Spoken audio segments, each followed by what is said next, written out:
First device you guys are going to be using is a thermal imaging camera. Yep. So why would we want thermal imaging inside of a ghost hunt?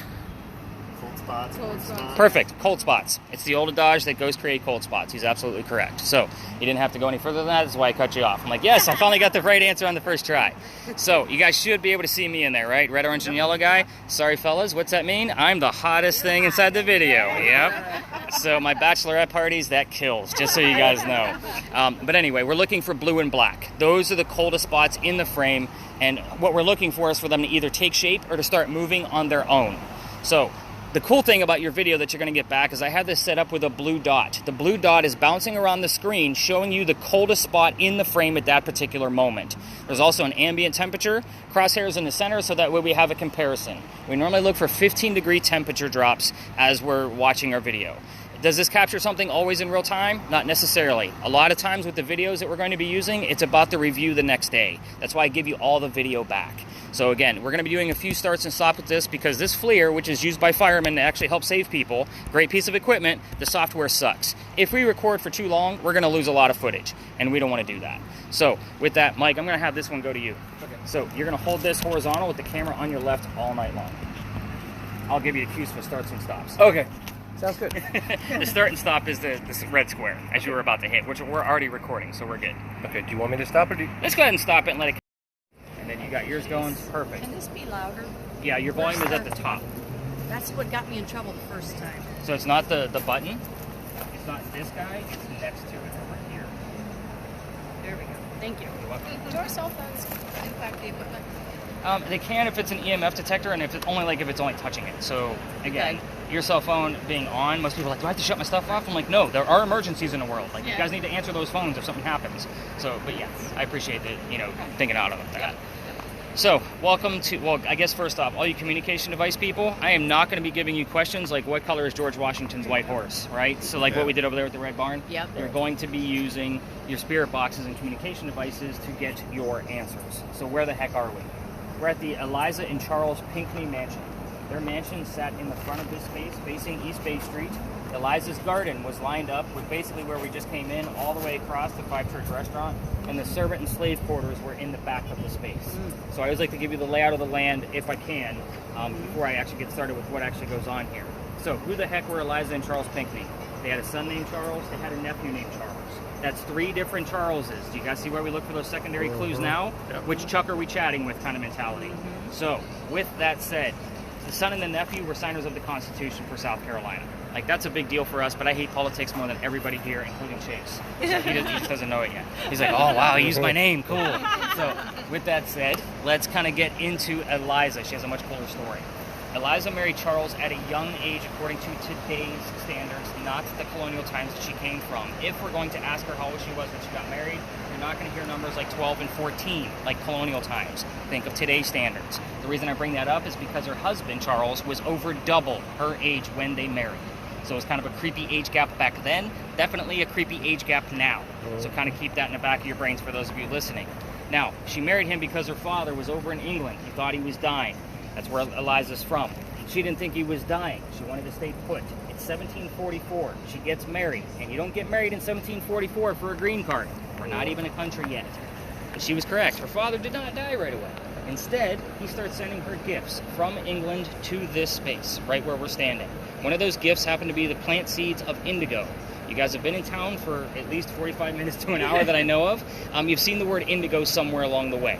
Indigo is a plant that makes blue jeans blue. That's how we use it today. So some of you are actually wearing it tonight because that's how we use it. But when Eliza got it, she had no idea what to do with it. She had to learn from her slaves how to keep it cultivated. It's not always hot here. So when she figured it out, she moved it to another plantation, called her father, and said, rice plantations are going downhill. We can now make a killing with this indigo. And we have an international businesswoman during colonial times. Something absolutely unheard of. So that's her business. That's the boring stuff, because Holly's falling asleep over there staring at numbers. So let's get into the weird stuff.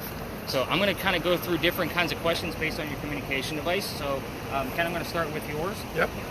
Now, with yours, I want you to focus on what happened to the mansion. It's obviously not here. If you get an answer, when did that happen? Obviously looking for a very specific date. At times, we will get the month, day, and year along with whatever tragedy that was that took out the mansion. So because yours only gives us like 1 to 2 syllable words, I'm keeping things nice and simple for you. Okay. As far as yours goes, Eliza that we just spoke of is the second wife named Eliza. Yeah, the first wife died in January of 1744. He married the one we spoke of in May, 5 months later. So again, kind of a weird gap. Both Elizas have a maiden name that starts with the letter L. Figure out which one we're working with and go after maybe the marriage question, like how old they were. See if you can get some numbers out of that guy. Yours is going to be totally separate. The two of you back there. So Victor, as far as your like Ouija board device, I want you to kind of keep an eye on it. I don't have necessarily a set of questions for it yet because it hasn't given me a ton of data yet for me to be able to determine like what normally comes out of it. But as far as the rest, like what you're listening for, Eliza's death. Anything you want to ask. How old she was, where she died, what she died from, and what president was a pallbearer at her funeral. So there are other things that I'm kind of withholding because obviously we're not using all of my communication devices tonight, but those would be like things about the kids and how many she had, what their names were, all of these little tiny details that I'm going to leave out because I'm giving you the questions that we commonly hear. So we are going to spread out in this space, but we're not going to be going in between vehicles, or there's obviously somebody who's in that vehicle over there. I seen him like toss a cup of ice out, so just kind of be wary of that, filmmakers over here. But again, nice slow movements out of the two cameras, but I'm going to keep Holly behind so that I can show her more about that device on how to use the REM pod, the motion sensor part of it. But I'm going to be bouncing around with all of you, seeing what's going on with your devices and writing down notes as I'm chit-chatting with all of you so we can kind of see what's actually happening. And yes, I will reveal all of these crazy answers before we leave the space.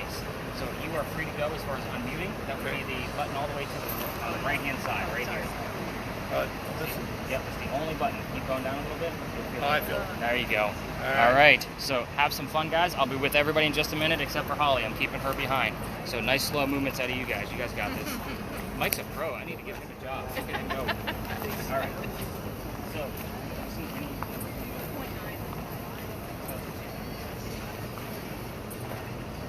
I want to communicate with you, Eliza. If you're here, please reveal yourself.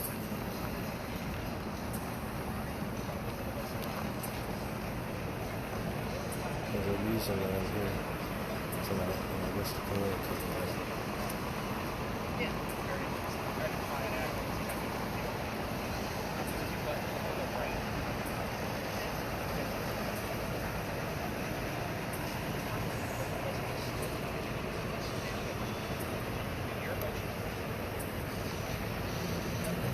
This is your home. There's so much to learn from you and from this space.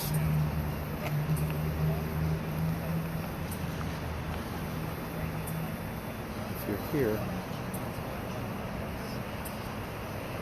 spend a little time in this space with us.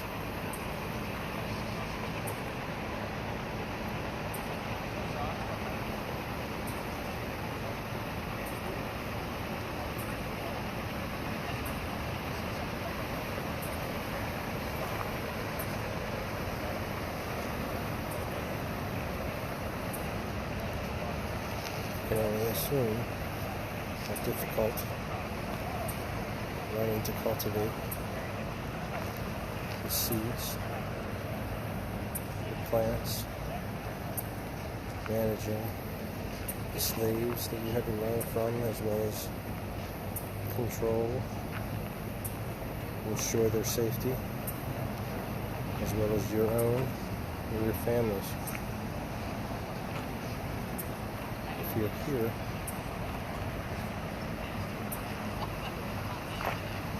give me some of your time.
can talk.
So with Ken's device, it doesn't record anything. So I told him, like, if we want to capture someone like that audio piece that he's getting, he's going to have to be near one of you two with the cameras because it does record audio.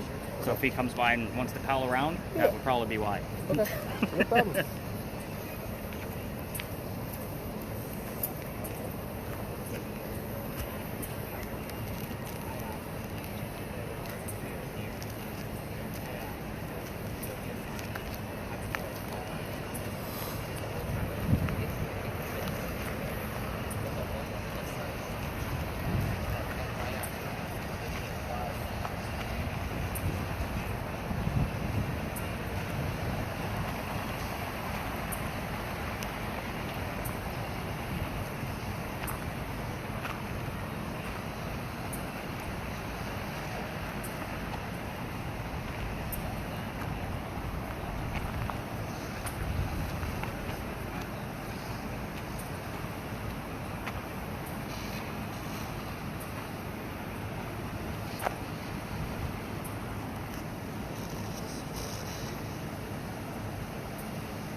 Better out of this as the night goes on. Popped up, I was like, Mr. S, and then she said she heard shirt was from a spirit box.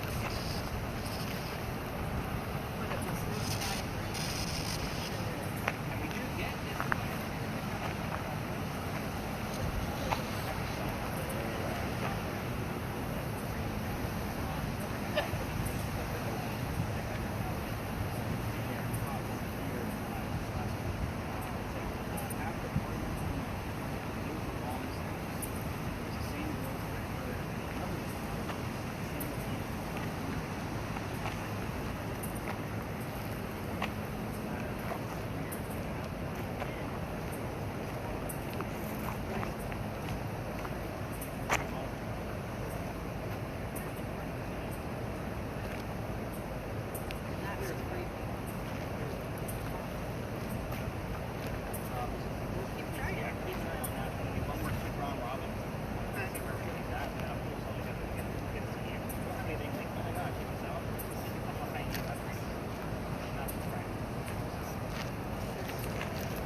phrase right now.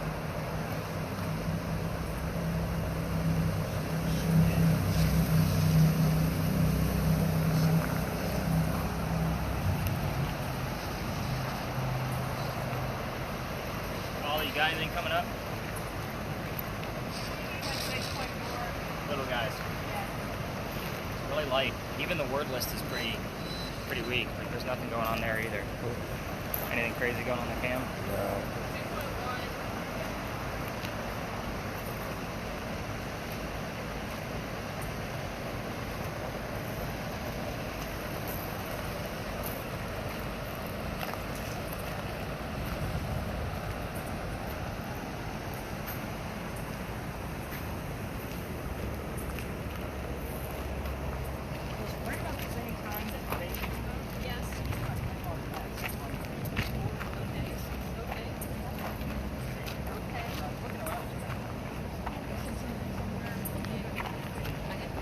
Okay.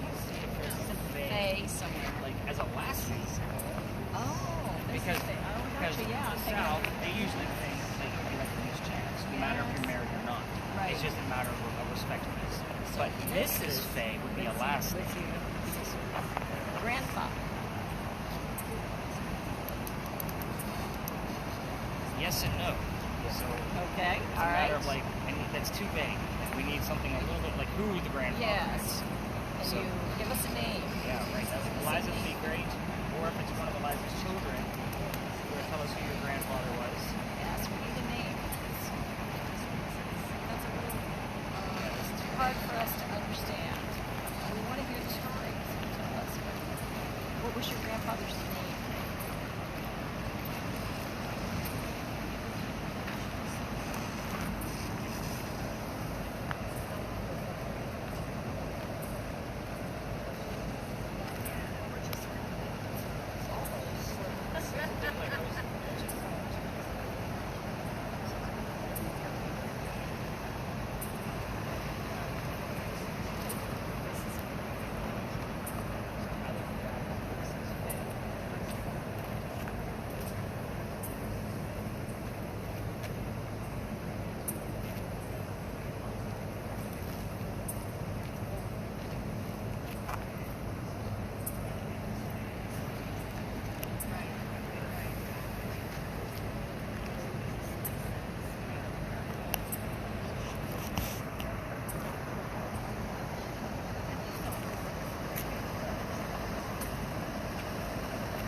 Alright, I think I'm gonna rein everybody in.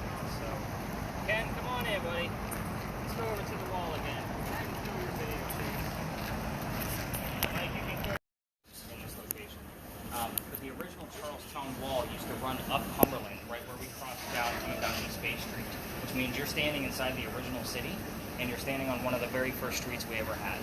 So I have the full list of residents of all the people that ever lived here. It's not a very lengthy list, but you guys always give me the same two names over and over again. It's not Stephen. However, I do think that there is a Stephen on the list. I'm going to double cross-reference it just to make sure.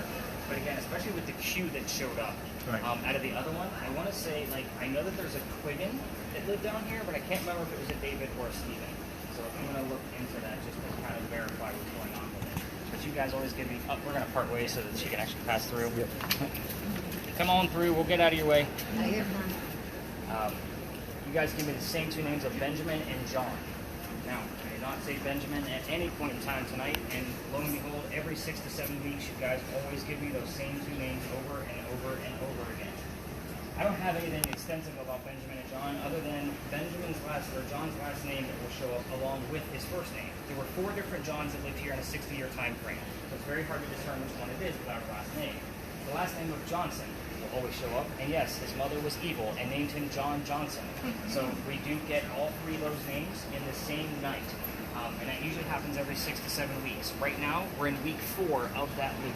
So today is Sunday, I kind of reset it. So it's kind of like week 3, 4. Again, I never can pinpoint exactly what night it's going to happen. But Benjamin and John both lived here in 1801. That's the only thing I got. 2 out of 5 people that lived here, and I get their same 2 names every 6 to 7 weeks. The only explanation I have for that is the bricks you're standing on. These bricks are made, well, they're called Belgian blocks, first off. They've been here since 1739 that we know of. So, how you doing, sweetheart? So even the historians don't even know exactly how long these bricks have been here, but they're made of granite, and granite is not supposed to have an electrical charge. So I'm going to have you pick any dry brick and literally put your device on the ground, and let me know if you get anything above that 1.1 to 2.5. Again, this is not, I'm not really expecting anything, but I'm still testing it night after night for conditions. So basically, in a nutshell, I've seen it go up to like 5, 6, even as high as 15 in this location as we get closer to that 6 to 7 week period. So nothing coming out of it? Yeah, you can go ahead and pick it up. Were either of these 2 guys that you're giving names on poets? Poets. Oh, no, that's the next stop, honey. Oh, Sometimes okay. it actually bleeds over. Okay. So let me explain that. That's actually a good thing. See, this is why I love when I don't explain everything. From Pinckney Mansion site, we may have gotten some bleed over from Big John's because we are still only 1 block away. So where we're going next is another alley. And I don't even normally bring up the fact that he was a poet as the person we're going to be discussing until something pops up around his poetry. So again, it's not important to the story. Are you recording? Yeah, it looks like it. So again, that's actually relative to the next one. Gotcha. Before people lived here, the Freemasons had a Masonic lodge here. We will get terms relative to the Freemasons. So symbols, Mason, Freemason, brick. The word Illuminati loves to show up on that red spirit box. You guys normally will get it as we're entering the alley. First off, they're listening to radio stations.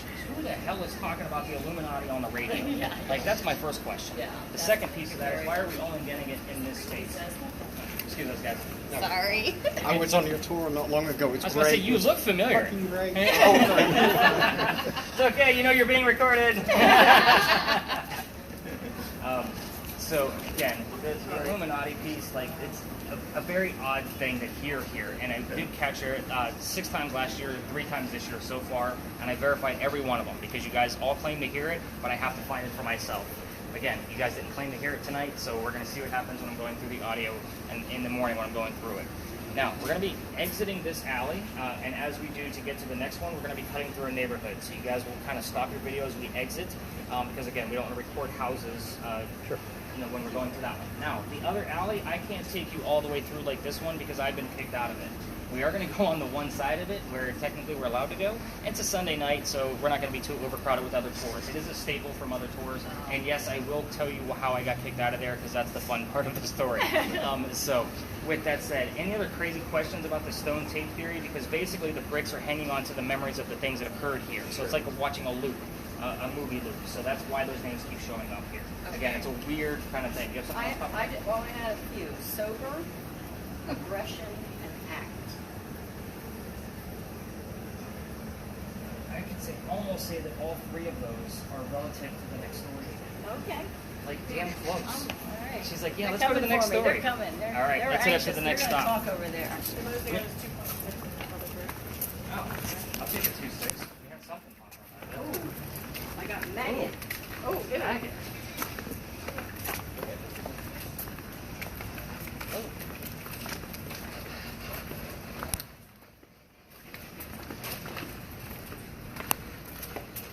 Writing in the dark is a new thing on my resume. Great.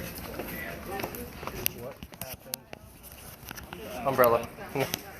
Umbrella, not your stuff.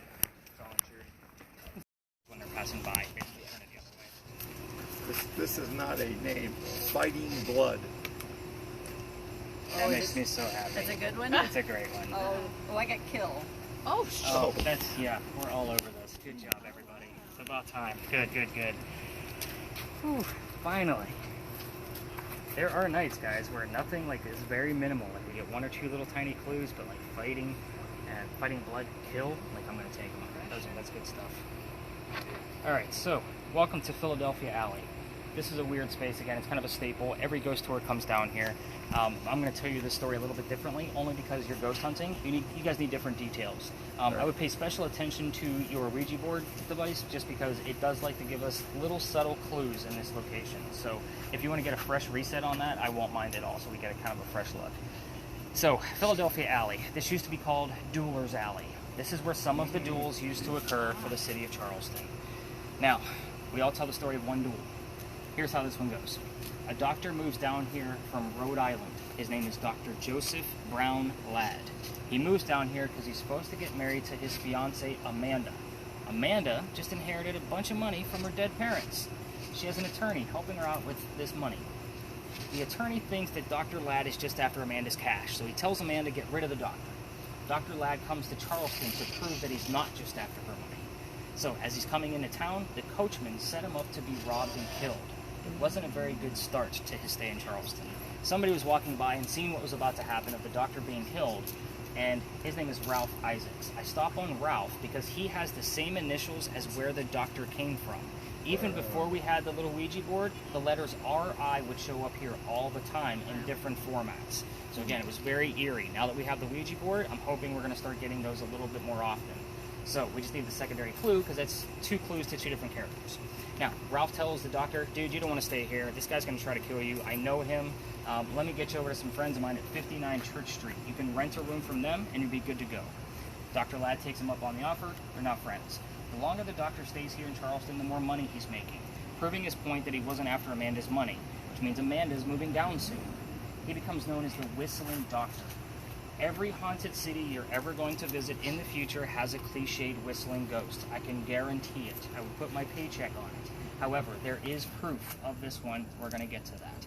Him and the doctor go see plays together. They can't sit next to each other because Dr. Ladd makes more money. That's the hierarchy of Charleston. He has better seats. They talk about the plays on the way home. They go see Richard III one night. They start arguing over the actress that was new in town. Dr. Ladd thought she was fantastic. Ralph, not so much. They start arguing until Ralph starts insulting the doctor's fiance back home in Rhode Island.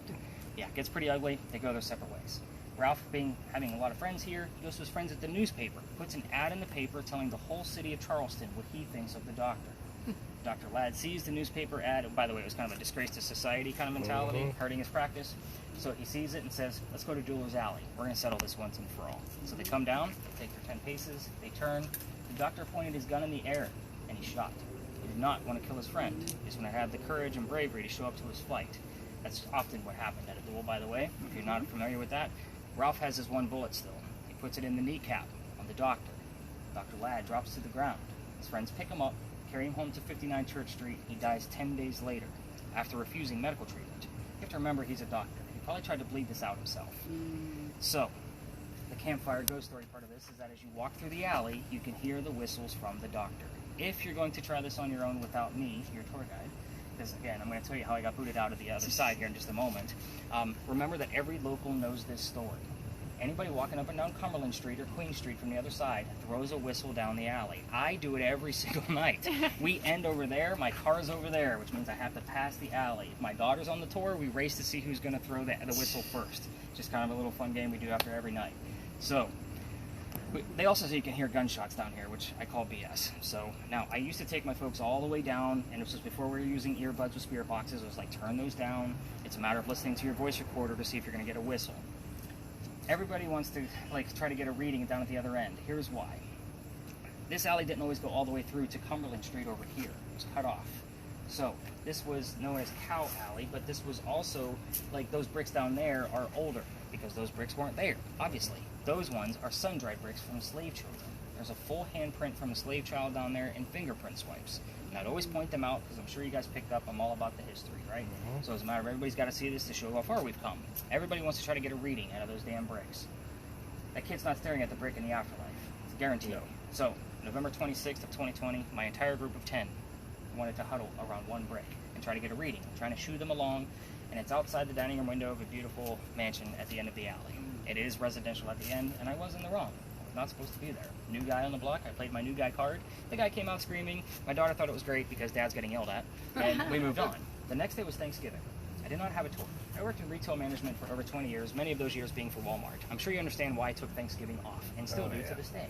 However, November 28th, that Friday, I have another full tour coming up, but I get a phone call that morning from the tourism office asking me to go down halfway, which is what we're allowed to do, or to reroute my group. Well, I didn't feel like it was fair for my groups of 10 to work around groups of 20 to 60 people down here.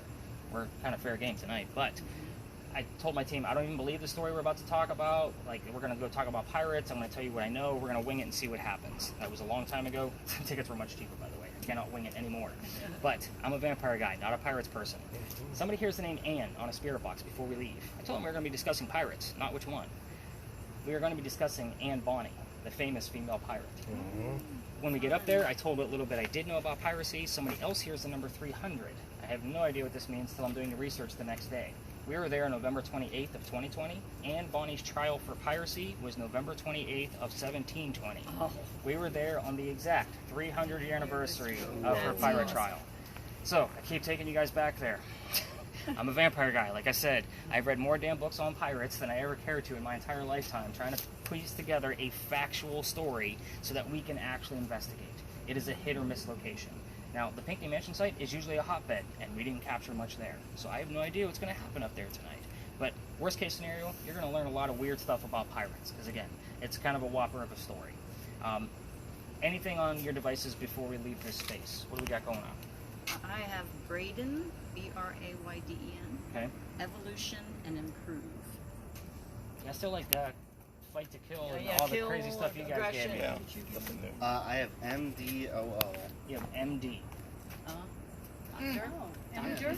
Doctor. We had RX show up here the other night. Okay. So I was not expecting MD. So again, we'll take that one for certain. I think that about covers it. Ken, you've been on mute pretty much most of the time. Yeah, I wanted to hear what you were saying. I definitely like MD here. Like, that's a good one. Not that Draw. withdraw. And below, yeah, as we were walking out of the alley below, and then withdraw. Really light tonight. I hate to say it because, but it is. It's very light. So, did you guys notice that there's a bunch of tours, like, over around that corner by St. Philip's? Yep. I let them have that as their finale. So, there's a reason why we're over here. Ken, can you mute that just so, until we get through the history of this location? And it's going to be an open forum. This is our last stop, so everybody knows. But I like to at least tell you what they're doing over there. They actually have a show and tell. I let them have it because obviously your show and tell is you get to walk around the city with crazy gear looking like Ghostbusters, right? Yeah. So there's two different sides to the cemetery. Lucas cast live, or alive. He, peaceful, believe him, mainly, and scruple. The Scruple, we're still near Philadelphia Alley. Okay. So there's your Scruple. Okay. Lucas. Charles Pinckney, Eliza Lucas's husband, is across the street. We probably have another clue in the mix, probably on Lisa's recording, Okay. because at times we've been getting things relative to both wives. Eliza Lamb is buried over there, but remember Lucas is buried in Philly. Yes. So again, it's almost like he's letting us know. We did get the number 70 here last night. She died at the age of 70. Yes. We get weird things. Yeah. So, but the fact that Lucas showed up here, it's the husband's across the street. Okay. Okay. It probably wouldn't be a bad idea for the two of you to go over there and kind of see what's going on between hearing and watching. To kind of see what's happening. Yeah, definitely turn. Absolutely get that thing up and running. Pinkies, right? Pinkies. I gotta Pinkies. remember back. I know. 'Cause again, there's a lot that goes on in this sport. That's why I like to record everything. So if there's a question, you guys can double back. That's it.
Remember, you're not going to get any readings.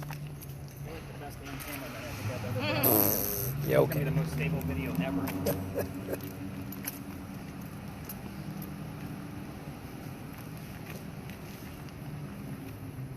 Does anybody still utilize that building? It's a museum now. It is. Yep. You can go in and see, because it served in 7 different wars and 1 rebellion. You can go in and see the artillery and uniforms, and they'll actually show you like how much gunpowder was actually in there. Like this is a very, I love the architecture of this building. This is one of the places I'd like to volunteer as I'm going through my internship at another location, so I kind of have it as a backdrop. Those shingles, I'll just kind of give you another quick scenario. This street right here, this is where the wall stood. So this is right inside the original Charlestown Wall. It's 3 blocks away from the water. In the event a pirate ship is going to try to attack it, a Revolutionary warship, it can't make it this far. Right. Second reason, if it can, those walls are 3 feet thick. It's not going to penetrate through. If it does penetrate through, there's sand in the roof. And the roof designed to, yep. It'll go up in the air, fall to put out the fire of the gunpowder. It's another great idea, but it doesn't work. The cool thing is, the sand is still there. It doesn't get hot enough here, or is it compressed to turn into glass? So they had to do some, basically some repairs. How are they shoring that up? What's that? How are they shoring up the ceiling after all these years? Just to hold that. The inside is a groin vaulted ceiling. Oh my gosh. So it is bricks. That is probably gorgeous inside. It is. It's stunning. Wow. It's just the architecture alone in this building, and the way it was designed, and the location of it just fascinates the shit out of me. So I used to talk about like the walls and but that kind of bores some people. Yeah. Like it gets away from the pirate story. So I kind of started cutting that stuff out because I started seeing the yawns at that point. Right. You know, it fascinates me. It doesn't fascinate everybody. Absolutely. But the earthquake bolt piece, like again, this building was finished in 1713. I think the bolts were put in like 1889, so like 160 years later. But the turnbuckles are be inside, right? Yeah, so they're basically running through. Yeah. Like the turnbuckle's literally on the middle of it. Yeah, I've done some work on some houses that are actually done that way up north. Really? Yep. With earthquake bolts? Mm-hmm. Up north? Yep. Up north. That's crazy. Milford, Delaware, actually. I had 2 houses in the Historic Society that I was doing some work on the interior, doing some plaster work. And in the ag space, they were using these. That's crazy. Mm-hmm. I don't know much about This is Delaware. not just here. Well, I talk to a lot of Californians. Like, Oh, I'm sure. And they laugh every time I bring these up. They're like, Because this shit don't work. it don't work, no. In theory, it's great. Yeah. Well, they're all over the place. It's just part of our Charleston charm. Yeah, you know. Lion heads and pineapples. And I mean, they're on that building in 2 ways. That one is weird to me because they look pretty even, Steven. I want to say like they're only like 1 break off. Right. So they're probably laying right on top of each other inside Absolutely. the floor and ceiling of each floor. Mm-hmm. That's what fascinates me about that one. It's like it's literally 1 break off. Yeah. But this wasn't always like this is apartments behind me. It is or it was? It is. It used to be like in between like the wars and stuff that it served. They extended to the back because it was office buildings, textile, mercantile, like each kind of stuff. But you can see like where the brick line is, like where they kind of expanded it and then eventually turned it into a full like solid tall building. Very cool. But yeah, I think the Power Magazine still has access to like the lower floor for storage and that kind of thing. But everything above it is apartments. That's cool. How much activity is found down near Battery Park? I get nothing. Nothing? I've been down there, I can't tell you how many Really? times. Absolutely nothing. What's funny is there's a pirate story down there, and you would think I'd get something out of it, but Yeah. I've been down there dozens of times. Nothing. Absolutely nothing. But it's a Even with the stories of the trees and Yeah. the pirates and all that. and And even with like courthouses here, and I'm sure they've had hangings here. they have plenty. Yeah. It's just a matter of where are they hanging out at? Are they hanging out where they were hung, True. or are Sure. they going to places they love, or Right. something that is familiar? Mm-hmm. See where I get the emotion from? Yeah. So it's a matter of like, it's not always about. The event. Yeah, it's not always the Yeah. death. Yeah. Now the jail, I won't take people to the jail. It's just not safe. I don't know why the other companies keep it. Well, they're in a. So is that building for sale now? Are they turning it into office Office spaces? buildings. Come on, man. They want to keep the outside of it intact because of its history. But I know Bulldog was basically like donating a lot of money to it so that way they can use it for ghost tours. And they were running very minute investigations there, some lasers, Right. a camera, K2 meter, very small. But again, it just probably I started taking more into business when I opened up. Yeah. years ago because I'm pretty legit, but I won't take people there. It's not safe. Like paranormally safe. There's that much going on there. Yeah, huh? there's that much going on. Like In and around it, or particularly? around, I've never stepped foot inside. Never needed to. I had enough on the outside in the middle of the damn day. It's insane. Yeah. We drove by today because they actually went on, I think, a tour years ago there, and we were going to go by today and check it out. And it's closed. We saw on the website it's closed. But I wanted to see what it looked like. Yeah, it's cool. It is nice cool to looking. see. That whole new wing on it though just takes everything from it. Yep. I haven't been down there in a while.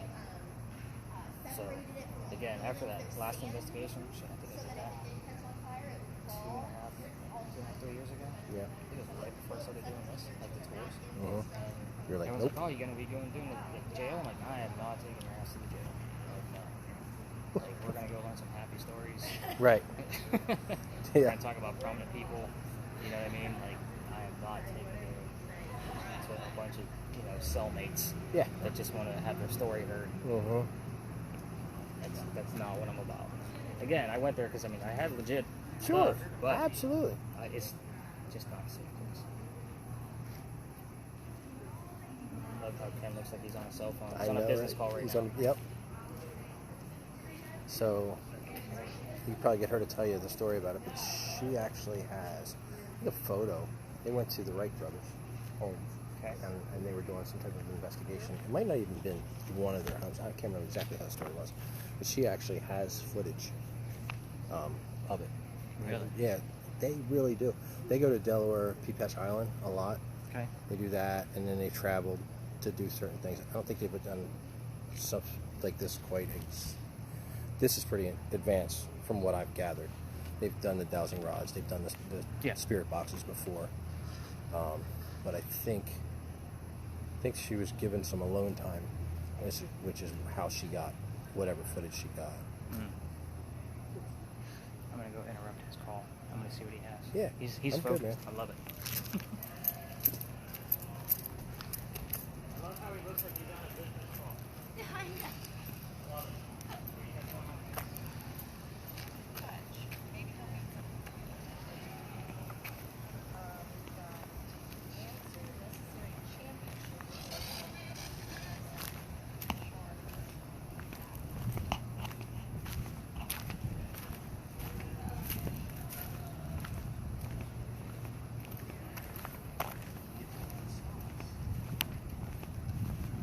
Did you get any readings over there? Nothing.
Was it?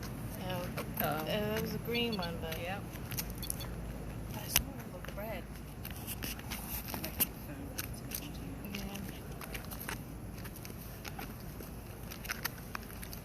All right. Looks like we only want to talk about men, huh? Okay.